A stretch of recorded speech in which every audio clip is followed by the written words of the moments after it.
Hello my friends, I'm going to show you how to harvest and process and store elderberries. These are elderberries.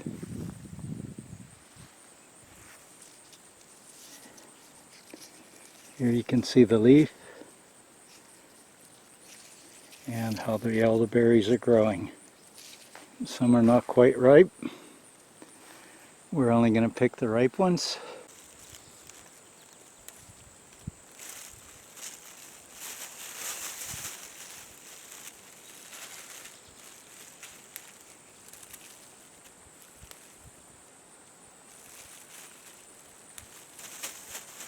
When you're picking, you can always come back and get the ones that are green when they ripen. Come back in a few more days. If not, the birds are going to clean them all up, and they like to go to these real quick. In the spring, when they're in blossom, is when I drive around the area and I look for the blossom because they're easy to spot. They're like a flag. And you just take note of where they're growing. Then this is the first week in August, so here, this is the time that they're ripening. They snap off real easy at that joint. So, right here, you see where the leaves are. Right there at that joint is where they snap real easy. It makes excellent wine. And it's medicinal. So elderberry has been used as an anti-flu, antiviral medicine on 3 continents for over 3,000 years. So it's a fairly highly sought after berry. So far I've picked about 5 gallons of berries. That would make a nice batch of wine, but I still have a lot of wine. So I'm going to make elderberry syrup and elderberry pie, which is my favorite. I like to take the leaves off of these before I clean them,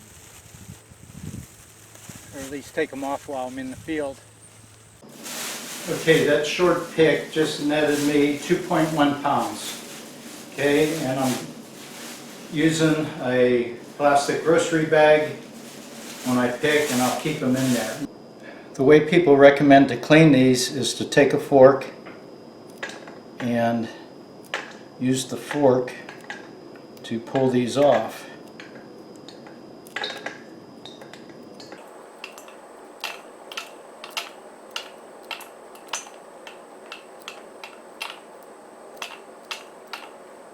I got about 100 of these. Well, that's a real pain to do all these.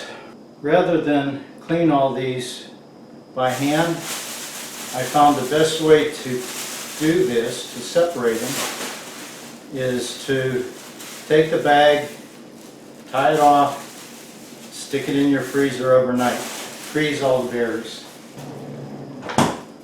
Here's one that I had already frozen. So without even opening the bag, start squeezing the bag.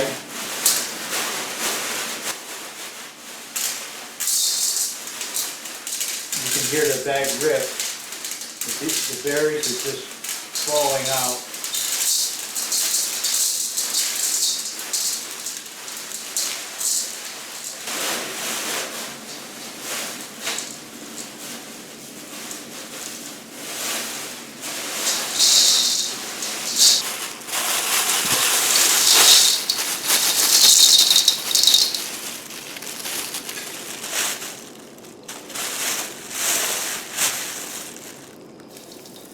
Look at that. You don't have to overdo it. If you keep squeezing, you just keep breaking these stems and they get real small. And pick out what's on top. The stems want to come to the top. Okay. Now we shake them.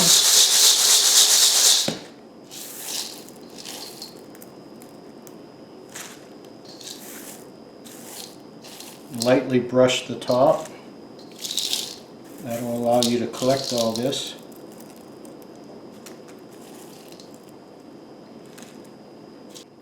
If you use the fork method that they recommend, you're going to be picking up stems anyway. You can't help but be breaking them off as you're going. This is much quicker. Let the freezer do the work. Depending on what you're going to make with the berries, if you were doing wine, you'd be done. If you're doing a jam or a jelly or elderberry syrup, you would be done. So this is good enough. Then you have a lot of this sticking to the side, and you can just wipe that out. Now this I'm going to measure out a quart, put it into a quart freezer bag and freeze it. So then when it comes time to use it, 1 quart should make a single pie. Not too bad. And even with these little stems, I've never had anyone complain about a pie. They never noticed any of these stems. I guess they cook right up with the berries. A little bit of roughage. Probably good for you.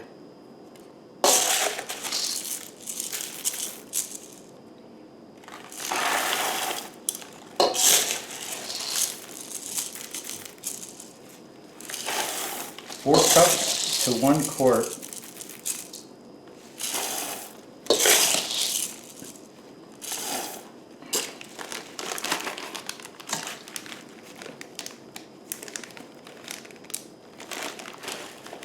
Back in the freezer, ready for later use.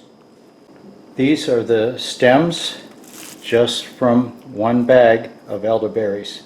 From that 5-gallon bucket, it yielded 5 quarts. And I probably have 1 more quart that I picked today. Thanks for watching, my friends. Bye-bye.